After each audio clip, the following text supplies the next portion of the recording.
Since gaining a seat on the United Nations Security Council, Australia has continued to criticise the Iranian government over its nuclear energy program.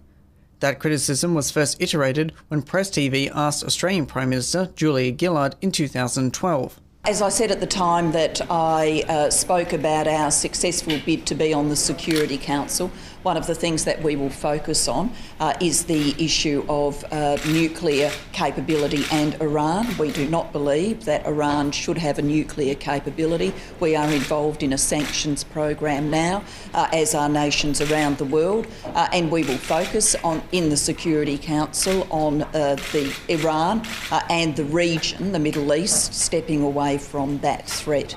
Australia, along with the European Union and the United States, accuse Iran of enriching uranium for nuclear weapons, allegations denied by the Islamic Republic that says that the program is for peaceful purposes only. The response has been a sharp increase in economic sanctions. The latest batch of Australian sanctions includes targeting the Central Bank of Iran. Transactions with the Iranian bank are forbidden unless authorised in advance. There's also a ban on Iran's natural gas. Australia's Foreign Affairs Minister Bob Carr says the sanctions are designed to force Tehran to the negotiating table.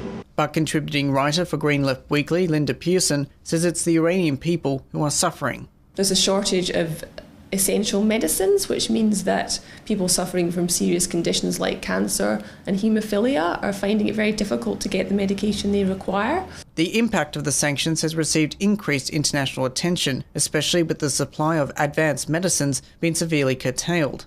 The UN Secretary-General Ban Ki-moon has warned that the body's humanitarian missions have been affected and Iran's citizens are being targeted by the sanctions. Linda Pearson also says the WikiLeaks cables reveal Australia and the US working hand-in-hand over Iranian sanctions. The cables show that Australia is just 100% behind the US, and one Australian official actually said that they think that Iran should be subject to the most robust, debilitating and intrusive sanctions possible. So we're seeing there that, yes, Australia is very much aligned with the US in that regard. Earlier in the week, the EU announced the resumption of the P5+1 negotiations. The Iranian government has welcomed the talks, but it's unlikely that the crippling sanctions will be lifted anytime soon. Daniel Pizarro, Press TV, Sydney.